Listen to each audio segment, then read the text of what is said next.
everyone, and welcome to Let's Talk. On this part of Let's Talk, we're going to talk about the things that have been swept under the rug in most of our churches, the things that no one really wants to dive into and talk about. But before we do that, I want to give you our vision statement one more time so that we can come together and communicate through this vision. Here at Let's Talk, we envision a world that's connected, that impacts and empowers others to know that they matter through love, fun, authenticity, and accountability. And with that, I want to break down the notion that people of faith cannot talk about sex, because in reality, we should be the first ones to talk about it. Imagine this. Imagine that if the conversation that you had about sex was with no judgment, would that have changed the decisions you've made concerning your sex life? While you're thinking about that question, I'm going to bring on our first guest to grace this part of the Let's Talk journey. Please, everyone, welcome Nickie Harris. Yay! Hello. Hi, Mama Nickie. So I call her Mama Nickie. She is my LA mother. We just fell in love with each other. But Mama Nickie, go ahead and just tell the people a little bit about yourself, what you do and whatnot before we jump in. Oh my, I am a mother of one with three additional bonus children. And with all of that, I'm also a grandmother to seven. I'm a retiree from a very long career in law enforcement. But I still dibble and dabble. I do hang out in the, I want to say, executive protection world still. And I'm actually moving into something completely different, which has been a passion that I never pursued, and that's voiceovers. I love that. She is a bonus mother of three and has my beautiful little sister, Brooklyn. And also I'm her child. But Mama Nickie, I'm going to say a word. And when I say that word, I want you to say the first thing that comes to your mind. So here we go. The word is sex. Scary. So what about sex to you concerning the church world is scary? Just to be able to be your true, authentic self in your sexuality, whatever that is. Right. It seems like in most church homes and congregations, sex is only okay if it's monogamously between a man and a woman. And I just think our world is not that simplistic these days. And so that's where it gets a little scary. And I say scary in relation to the judgment that I believe is attached to it when we're Absolutely. speaking of Christianity and the church, Yeah. So I don't know if I said it before, but this segment is called Under the Rug. And so many times we find churches in our community, be it Black or white or Hispanic, sweeping this conversation under the rug. And I want to know from you, what was the sex talk you had? What was that like for you? And if you could change anything about it, what would you change? And how would that sound now? Oh my goodness, the sex talk for me came from my father. Uh, Mm. at the ripe old age of 13, Hmm. uh, my dad pulled out a book of anatomy, and we started to go through the book, and I instantly broke out in tears. Conversation I did not want to have with Right. my dad At 13. at 13, or at any age, or so I thought. But Mhm. I was so glad later that he was the person, because he was the first person when I thought I was ready to let it all hang out and really decide that I wanted to have sex. Mhm. My dad was the first person I called. That's beautiful. So with Brooklyn being 11, where do you see yourself having that same conversation? And realistically, today's age is, have so much access. So many things are tangible. They have a whole computer in their hand where they can look up anything. And even cartoons are more, we're more aware now that there's little innuendos in certain things that the kids are watching. So how do you feel having that conversation with Brooklyn? Or do you think that's something that she's already been exposed to, as far as like hearing it at school, hearing it around her peers? Oh, absolutely not. Brooklyn has been exposed, but she's been exposed by her mother. Yeah. I've already chosen to have those sorts of conversations with Brooklyn from the time she turned 10.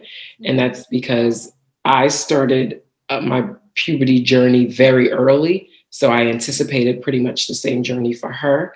And I didn't want her to hear it from her peers or in the streets or on the internet or on television or on the billboards or, because everything right now is just overt. Me growing up, it was covert, but now everything is like, loud and in your face. And so I took that power as a parent back because I had the conversation with her before she began to have it outside of the home. I love that, because that's so powerful in the sense of, just like you said, everything is out there in the world. And what I have experienced and what I've witnessed is when you are not told about it at home and it's something that you can access through friends or on the internet, you have this desire to figure it out for yourself and test this thing out.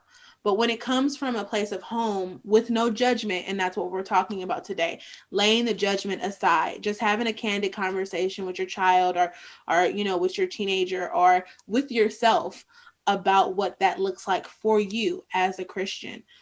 Because what I have an understanding is the conviction of it all, right?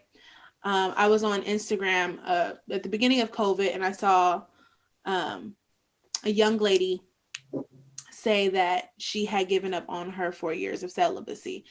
And that struck a chord with me, because I'm like, how do you give up on 4 years of celibacy? But it becomes a choice, right? God puts two doors in front of you. He has one that he prefers, but he's not going to force you to do anything. Our God is not a God of judgment and putting you in a corner. Now, he will pressure you and try to mold you into the things that he's called you to be. But at a time like this, when we have a clear understanding that everyone's sin is not everyone's sin, what convicts me may not convict you. And I really believe that, like, conviction is one of the things that steers someone up to either have sex or to stop, right? So with that being said, the sex talk that you had with your father, do you think that prepared you to make a exact decision on the time and the person that you gave that to? Oh, absolutely. Because my father and I were extremely close, and of course we had the talk, all he asked from me at that young age was, when you decide that you think this is the next step for you, come to me and let's talk about it. And he said to me, if you can't come to me and tell me all the things that you absolutely love about the person that you are deciding to have sex and intimacy with, there will in lie be the problem for me as a parent. Right. And so it did. It made me make very strategic choices, because I felt like I had to go back and have a conversation with my dad about it. And so when we had that first conversation at the ripe old age of 17, I came back with only able to give him 3 things on a list. Right. 3 things. And so what that did is it made me wait longer. I love that I love that there was a list set before you, because like in the Bible, it talks about writing the vision and making the vision plain. But, I do believe, I heard a pastor say, rip up your list concerning what your ideal mate is, right? Absolutely. I believe that your heart should be open to, the things that God has for you. But when it comes to giving this part of yourself that you can never get back away, I do believe that what your dad did in that moment for you was so imperative, because if you had a list and you knew that there was a safe place for you to go to talk this list out with, like, hey, I think I'm ready, well, let's do a checklist, let's check the record, do they meet these requirements? And then it dawns on you, no, I think it's just a chemical attraction at this point, and because they're not meeting all of this criteria. So when you found the person that you really wanted to jump in this type of world with, did you feel better about the decision because you knew your heart was in it? Yes, I actually felt better about the decision to move forward. Of course, the hereafter was a huge letdown, but I was confident enough in my decision that when I was ready once again, I called my dad. Yeah. And said, hey, I think I'm ready to move forward, Dad. This was several years later. I was in college in a whole different state. I'm from New York. I was in California. And so my dad started, okay, what's your list? Tell me what it is that you love about this person and why they deserve to have this most precious gift of yours that you can never take back. Yeah. There are no do-overs. There is no like return to sender. None of that. No receipt exchange. There is nothing. None of you that. Cannot get it back. No.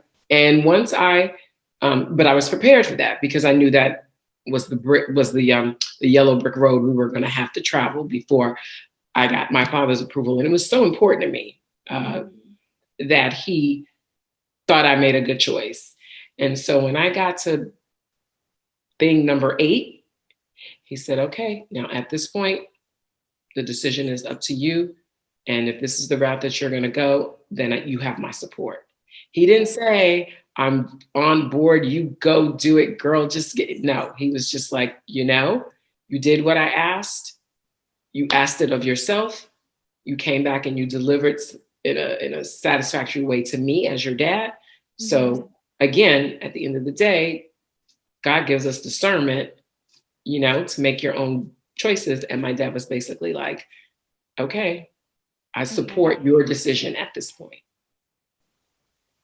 See, I love that. And what I'm hearing you say right now is that it wasn't, and just to make it clear for the people at home, it wasn't so much that he was ha-roo-roo for her, but he was giving a baseline for him and his daughter's connection to the point where it was no ifs, ands, or buts, but hey, I'm cool. You told me what's up. Now it's up to you. I'm good though. And I think it was just that acknowledgement of knowing that you had someone in your corner so you don't feel ashamed to run and tell your parents, right?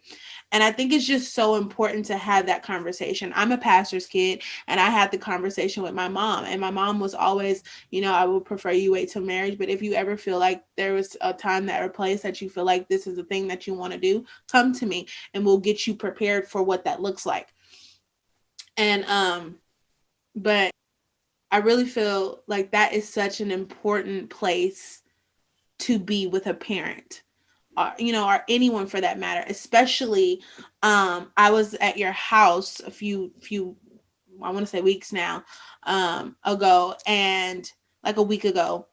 And I was talking to someone you had over, and they were talking about how in their day, back in the day, to say no was just moving your hand out of the way.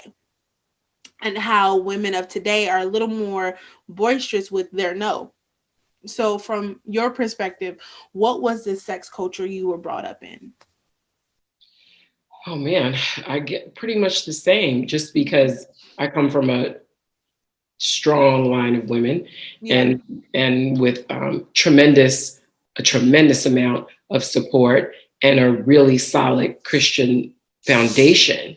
And so I've always grown up with my no means no and my yes means yes, period. That's it. And that's all. So at that time, though, there were people, and my peers were still 2 years older than me. Mm-hmm. just because of where I was educationally. So even though I had older peers who were, in my opinions, running down the street screaming, yes, yes, yes, Yeah. I was still able to pick and choose very carefully. The sign of my time was it was a mixture. You know, you had the girls who were strong enough to be empowered to honestly say absolutely not, or yes, let's go for it. And then you had the girls who, were wishy-washy. And then you had the yes girls who were just like, yes, all the way, even if that's not how they really felt. Yeah. So now that we've talked about sex and what that looked like for you as a single woman, I want to talk about when you finally got married, because I know that's kind of the question for a lot of the Christian women or women of faith at home. What is that conversation for yourself? What did that feel like? Did it feel more of a connect? Did you have more of a connection when it finally was said and done and you were married with your husband? Did you feel a difference? Well, I did, because oh my God, there's a little horse before the cart in my marriage. I was a lot older. I met my husband at 40, and at that time, I was being challenged with the possibility of not becoming a parent, because of medical issues. And so I don't know that what drove me to just be more comfortable and able to be rapidly intimate with my husband was the connection I had with him instantaneously when we met. We knew within the first 2 to 4 weeks, I want to get married. I want to have a child. If you're not interested, it was nice meeting you. Yeah. But it didn't have to be in that order for me at that time. And it wasn't in that order. I got pregnant with Brooklyn first, and then Brooklyn was the flower girl when I got married. So I don't think, see, and here's where the judgment would have set in, right, for most people. It's such a tricky situation because most people will be like, oh, you weren't married. And I'm sure you probably had that conversation with some people. Like, what are you doing? You're not married, you having a kid. But I feel like if God is going to bring a child here, he's going to bring a child here. That's how I felt. There's no ifs, ands, or buts about it. And Brooklyn is such a joy. Like, that's my baby. I love her. And like, I love everybody. But like, for those that know me, like, there's a few that I take under my wing. Yes. And that's one of my babies that I take under my wing. And she's such a sweetheart. And I can't imagine if you missed that opportunity, that window for her to be birthed, what child would you even have now? You know what I mean? Like, what child, or if any? Yeah. So I commend you because, one, you're such a bodacious, beautiful woman. And on top of that, you carry yourself and like you have like a I don't care in your spirit. And I think that is something that the saints need to get, a respective one though. I respect it. Like, you're respectful in your I don't care, right? It's, I know what God has for me. I know where I lay with God. I know the understanding I have with God. And stop me at any time if this is not you. But when I look at you, that's what I see. I see that that your walk is not the same as everybody else's, but you are completely 100%, without a shadow of a doubt, 10 toes down for God. You are rocking with him. You his like number one soldier, and that's really what I see. And I want to be clear with everybody at home. I do not want us to condemn someone for what they've done, how they show up in this world, because you don't know their story. You don't know what they've been through. You don't know what type of things that they have going on in their heart or in their mind. And what I want to get out of this moment is the understanding that if you just allow yourself to be, and allow yourself to trust God and trust his process and hear his voice, then you'll move different and your move won't look like everybody else's. If you look at who God rocked with, he rocked with prostitutes and killers and slayers of Christians. And he called those people to, yes, follow him, but he had to meet them where they were.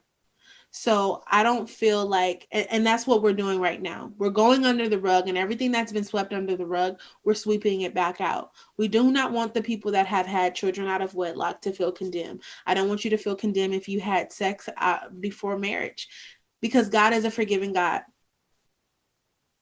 And who's to say that that child wasn't supposed to be here and intended to be here anyway?